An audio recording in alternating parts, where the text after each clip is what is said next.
Hi everyone, in this video we'll be going over A-Level Accounting 2023 May-June Paper 2 question number 2. Paper 2 consists of 4 questions. 2 of them will be of 30 marks and 2 of them will be of 15 marks, and the total time limit for this paper is 1 hour and 45 minutes. Since question number 3 is of 15 marks, ideally you should be spending about 17.5 minutes in order to solve this question, and in this video as well we will be attempting to solve this question under 17.5 minutes. So without any further delay, let's get started. Khalid opened his business on 1st January 2021 with a capital of 41,000. So this is going to be our opening balance of the capital. And he did not maintain a full set of accounting records. Khalid wishes to know his profit or loss for the year ended 31st December 2021. He has provided the following information. So we're given assets and liabilities at 31st December 2021, which means that all of these will be our closing balances. Then non-current assets included a motor vehicle. This vehicle had been privately owned by Khalid, but during 2021, it was transferred to the business at a valuation of 9,000. And during 2021, Khalid's drawings were 14,870. Let's have a look at our first question. We need to calculate business's profit or loss for the year ended 31st December 2021. So remember that we are given the information regarding assets and liabilities at the end of the year, which is the closing balances. Now we can also figure out the closing balances for our capital, because remember that our equation is just assets equals to capital plus liabilities. And we're already given the information regarding assets and liabilities, which means that we can easily figure out our capital at 31st December 2021. So let's start with our assets. Bank overdraft is a liability, bank loan is a liability, inventory is an asset, current asset definitely an asset, trade payables is a liability, and trade receivables is also an asset. So that's 18,450 plus 27,500 plus 7,230. This will be equal to our capital plus now the liabilities will be 3,470 plus 8,500 plus 9,940. Okay, let's figure out our capital. First of all, let's figure out the total for our assets. That's going to be 18,450 plus 27,500 plus 7,230, which results in 53,180 equals to capital plus, let's figure out the total for the liabilities. That's 3,470 plus 8,500 plus 9,940, which results in 21,910. Now our capital is just going to be 53,180 minus 21,910, which results in the amount of 31,270. And remember that this is the closing balance of the capital account.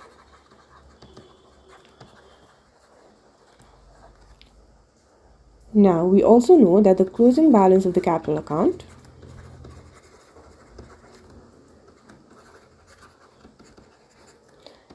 we start with our opening balance, then we add our profit for the year, then we subtract any sort of drawings,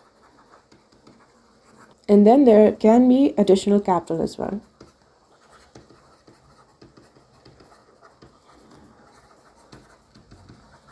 And that's all we need in order to figure out the closing balance of the capital account. We have figured out the closing balance of the capital account to be 31,270.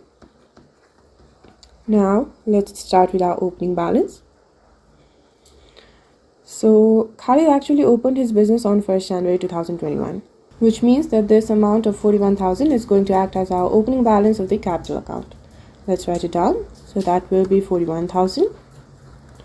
Now for profit, that's what we're trying to figure out. We need to figure out business's profit or loss. So we're just going to write it down as profit. Then we need to subtract our drawings, which is given to be 14,870. And we were given information regarding additional capital as well, because we were told that Khalid had transferred his privately owned vehicle to the business at the valuation of 9,000. So 9,000 will be our additional capital. Now we can easily figure out the profit. That is just going to be 31,270 minus 41,000 plus 14,870 minus 9,000. So finally our profit is just going to be 31,270 minus 41,000 plus 14,870 minus 9,000, which results in 3,860. But this will be the negative amount, which means that we have a loss for the year. And this is equal to 3,860. Alright, that's all for the first part of this question. Let's move towards the second one. During 2022, Khalid kept more detailed records but could not provide a figure for revenue, and the following information is available at 31st December 2022. We are given inventory at 31st December 2022, which is the closing inventory. We are given purchases as well, and we're also told that Khalid's policy is to mark up all goods by 50%. We now need to calculate revenue for the year. So the first step would be to figure out our cost of sales.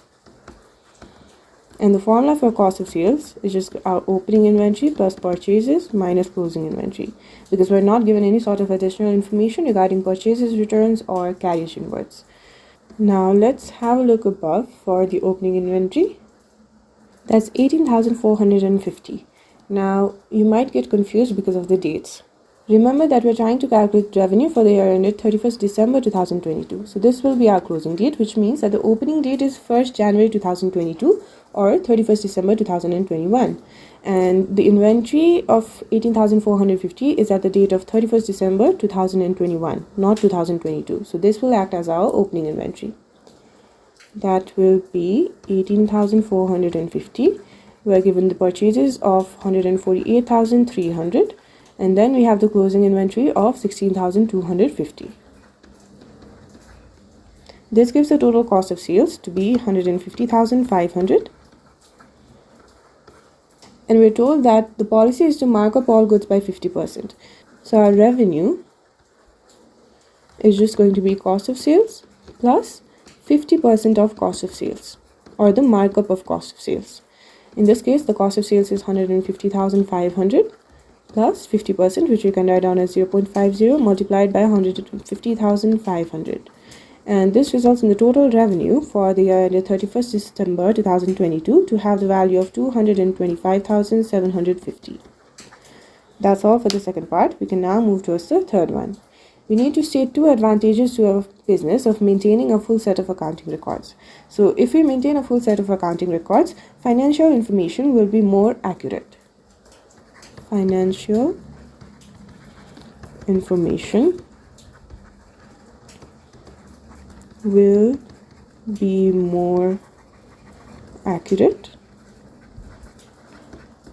And the second advantage is that it will facilitate in preparation of the financial statements. So facilitates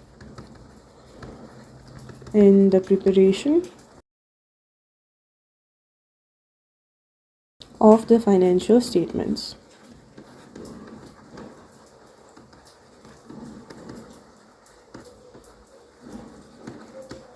That's all for the third part.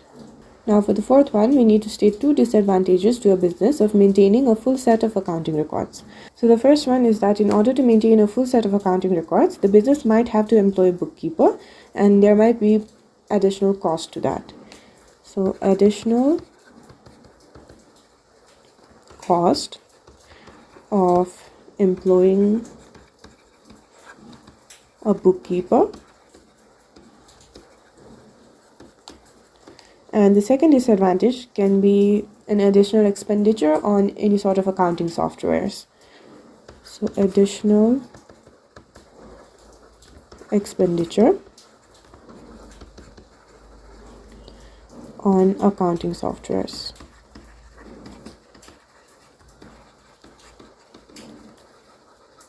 Alright, that's all for the fourth part as well as this entire question. If you found this video useful, make sure you like the video and leave a comment below. And make sure you're subscribed to the channel and hit the bell icon so that you do not miss any of these videos in the future. Thank you.